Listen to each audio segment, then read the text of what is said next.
Thanks for checking out this movie review video. So this is for the 2021 Shudder original Death Valley. It is coming to Shudder on Thursday, December 9th, and for that reason, this is a no spoiler review. Also, I'm putting it out before it's even hitting Shudder, and it's new, so no spoilers on this. I'm going to give a quick little synopsis, not too much though, because it's a little bit light on story, to be honest. Not to say that this is a terrible film. I'm not a big fan of this one. I do feel like all films are worth watching at least once so that you personally can form your opinion on if you like them or not. I do definitely see people liking this film. Some people, I'm not a fan of it, really. But obviously, I'll break down what I really liked about the film, what I really didn't like about the film, and just kind of get in the nitty gritty. And then maybe that helps you decide if you want to watch it or not. Anyway, this one's written and directed by Matthew Ninaber. Hopefully I said that right. Ninaber. He wrote and directed films Extraction Day and Transference, and also he played PG Psycho Goreman in the film Psycho Goreman. That was very interesting. I was like, whoa, this is crazy. Because first on IMDb it just pops up and I'm like, you'll kind of like see what films these people are affiliated with when you look at their page, and I was like, what did he do with Psycho Goreman? And then I look and I'm like, oh, he was Psycho Goreman. So that's fun. Like I said, Shudder original coming Thursday, December 9th. Now, quick synopsis. This is basically about a kind of mission to a bunker. Military-style dudes find out when they get there there's something going on. There's evil. That's as far as I want to go with it because, like I said, it's light on story. So if you want to watch it, I don't want to ruin anything about it. So, yeah. So go ahead. The opening scene before the title generates interest, like a lot of times. It's just kind of like this hook you in type scene, usually before titles. But I do think it goes on a little bit too long, and it does kind of feel like it starts to drag. And that's kind of a problem at play in general with this film. A lot of the scenes start to drag. Even if it's a good scene, it feels like it ends up overstaying its welcome, and like they're trying to stretch it for runtime for the film. Now, this film clocks in at about an hour and 33 minutes. That's with credits and everything. So they may have really just been trying to stretch it to hit that hour and 30 minute mark. It feels that way for sure. If you've watched enough of my reviews, you know this is something that really makes me unhappy about films, when you can definitely feel that they were trying to hit a certain runtime. Just tell the story. Just show what needs to be shown in the film, and whatever the runtime is what the runtime is. Especially for services like Shudder, it doesn't need to be any runtime. I keep referring to this every time I talk about this. The film Host, which did gangbusters, got great reviews. It was like 58 minutes long. Kudos to them for not trying to stretch it. Be like Host. Don't stretch your films. This film definitely seems stretched a lot. And like I said, it kills kind of the impact of a bunch of scenes, honestly. The audio is abnormally low. Now, I don't know if this has to do with the screener copy that I got or not, but I had my volume turned all the way up on my laptop, and it was significantly lower than where everything else is, typically. Even screeners that I've watched before, so I don't know what's up with it being low volume. I will say, though, there isn't like a huge disparity between the volume when characters are talking versus the volume when there's music playing. So kudos on that, because that's one of the big things that gets me, is when it's kind of like people are talking at one level and then the music is way louder and it just like blows out your eardrums. So they didn't do that, so that's good. The acting is pretty rigid. And when characters tend to kind of interact, it doesn't really feel like they're having a conversation. It kind of feels like they're in early stages acting class for the most part, and it feels like they're just giving lines. This does get better.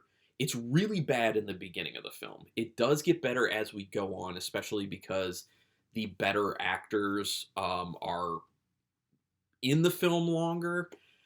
So yeah, but there is some, overall, it's not great acting. There is some serviceable acting, and there is some terrible acting at play. So that kind of kills it. The other thing is it ends up taking dialogue that wasn't wonderful in the beginning and makes it seem even worse than it is because of the delivery of some of these actors. So Not a great experience for that reason. The acting makes the mediocre dialogue seem even worse. Yeah, I already talked about that. There are guns and explosions in this. There is like a decent amount of like action to the film, which I really do think that they did a solid job with. So if you're into like cool kind of action sequences, you may enjoy this film for that because there's a decent amount of it. I would argue too much of it, and there should have been more story to it. It kind of seems like they just kind of got lost in the let's have like explosions and gunfights and like it'll be actiony, and then they were like, oh wait, we have to do a story too. Okay, well we'll get to the story eventually, but we want to do this first. So, but if you're into that, if you really like the actions, I think they pulled off the action sequences pretty well, especially considering that it's most likely a pretty low budget film. So kudos for that being pulled off that way. There's a part where a guy is pinned down by gunfire and he's hiding behind a tree and he's yelling like, I'm pinned down, come help me." And if you notice, like the tree he's hiding behind, the trunk is way smaller than he is. So the fact that he's being pinned down by gunfire and not getting shot at that point is ridiculous. So that's just a really small thing, but I wanted to throw that out there because that's like, not attention to detail going on there. It's like, I'm sure you could have found a thicker tree for this person to hide behind or something else to hide behind. I don't know. Just saying. The directing is solid in this, and I think that, is kind of echoed with what I was saying about the action being pulled off well. There's some kind of interesting shot selections that show up in here, so the cinematography is solid enough. So from a technical standpoint on that side of things, like the directing cinematography, it's solid. It's not bad. When the war games have been going on for quite some time, you get the idea this film will be very light on story. Like I said, it is very light on story, and I think they were being too distracted by having this action aspect to it. I would have liked to see something different, but like I said, I'm sure there'll be some people who like it. I do enjoy the shooting locations that were chosen. They did a good job with set design. Things look appropriate for what's going on with the film, so kudos on that. The evil in this film, like the kind of ultimate evil in this film, kind of looks like a human form of chewed bubblegum. Not a good design, really. It seems very kind of apathetic, not very interesting, just bleh. Like finding chewed bubblegum on the subway or something. It's just kind of like bleh. They did do a real good job with lighting. Now, this is something that usually gets to me when there's not good lighting done with films that have portions that take place in the dark. And this does have a significant portion that takes place in the dark, but they do an excellent job of properly lighting those scenes so that, yes, it's still dark and you get the point that it's supposed to be dark, but you can see what you need to see. You can see everything you need to see, even some extra details. So big time kudos on doing a good job with the lighting because there are a lot of films that really screw that up, and it is very annoying. They do try to throw some humor into this, and for the most part, it usually doesn't land. Now, sometimes it's because it wasn't really funny in the first place. Sometimes it's because the delivery wasn't that great. And sometimes it does land, though. There are a few little moments that do land with the humor. But overall, I think what's really going on here is the humor is taking away from the intensity of certain moments in the film and the overall feel of the intensity for the film. They really try to put too much humor in, and it's not good enough, and it's not integrated well enough that it does anything good for the film. It distracts from the better parts of the film being some more of the intensity to it. So I think that was a big misstep with this film. Maybe there are people out there who will appreciate the humor and really laugh at some things, but for me, at best, I was kind of just like, I guess I can kind of give them that one. Like, that was like my best reaction to a humorous moment was, I can give them that one. It wasn't too bad. So that's not great. Not great. There's a decent twist at the end. Decent, not great. It's an okay twist. But once again, like a lot of what I've been saying, the scenes go on too long that it starts to stagnate. It starts to kind of belabor the points that they're trying to make or the scenes that they're trying to build. And it's, it starts to take the excitement out. It really does. It needed to be a little bit quicker paced. It needed to have a lot better feel to the flow of the film. And it just kind of feels like it's spinning wheels a lot, unfortunately. The ending is okay, but what? It's drawn out too long. Like so many things I've been saying, it is way drawn out. And for that reason, it loses a lot of impact. That ending could have been much, much, much better uh, had you not just drawn it out. Like it's pretty clear that they're trying to hit a specific runtime here or about a certain runtime, and it it it hurts the film. It really does hurt the film. I would really like to see a much tighter cut of this, an hour probably. Cut a half hour out of this thing. Honestly, you really could. Maybe not quite that much, but not too far from it. Between 20-30 minutes. In general, scenes go on way too long. Yeah, stretch for runtime, or hit that a lot. My apologies. It has one of those playing God themes that kind of shows up within it, which, it's kind of tired, in my opinion, how they incorporate it and what it is. Like it, and then the fact that, the whole chewed bubblegum aspect that seems very uninspired and not creative. So it's a little apathetic, like the script isn't great. There are some good things about it, like I was saying.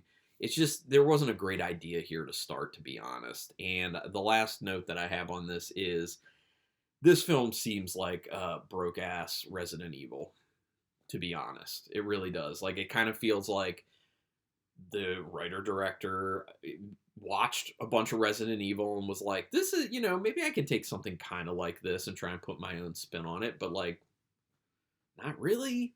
It didn't really work that well, in my opinion. But that said, like I said, people will like this. There will be people who like this. And I really do hope that there are people who like this, because work went into this. A good amount of work went into this. And like I highlighted, there are some really good things about it. I would be interested to see other stuff from this writer-director. Maybe get a different writer. Maybe get someone else to write and you handle the directing, because you did a good job with the directing. The writing portion, maybe try and find some other actors, actresses. Just saying. But anyway, give me your opinions. Put it down in the comments. We can talk spoilers in the comments too. Go ahead. How do you feel? Do you agree with me? Do you disagree with me? We can talk about that. And out of 5 stars with half stars in play, I thought about giving it a 2.5, because there's some good, there's some bad, but I think it's more on the bad side for me personally, so I'm going to give it 2 out of 5 stars. Could have been a lot worse. They did have some things that really did save it, and honestly, from the beginning of the film, when it started to really drag, I was kind of like, oh no, I think this is going to be one I'm going to have to rate really low. But then it rebounded a little bit with some good stuff. So 2 stars. Make up your decision, or make up your mind if you're going to watch it or not. And if you do, come back and comment. Let's talk. Do me a quick favor, though. Hit subscribe if you haven't already. If you have, you're amazing, and I appreciate that. If you haven't, please do it, because that's your way to repay me if you like this video or any video I've ever done or any video I'll do in the future. Literally, it does motivate me when I see that I get new subscribers. So literally, that's the way you can pay me back. And it is quick, painless, and costs you $0. So yeah. Also hit the notification bell button if you can, and yeah, you can. Because then that way you'll know when I'm putting up new videos and you can watch them sooner, and that helps me with boosting, more people seeing it, all that jazz. But regardless, I do really thank you for taking your time to watch this, and until next time, keep it brutal.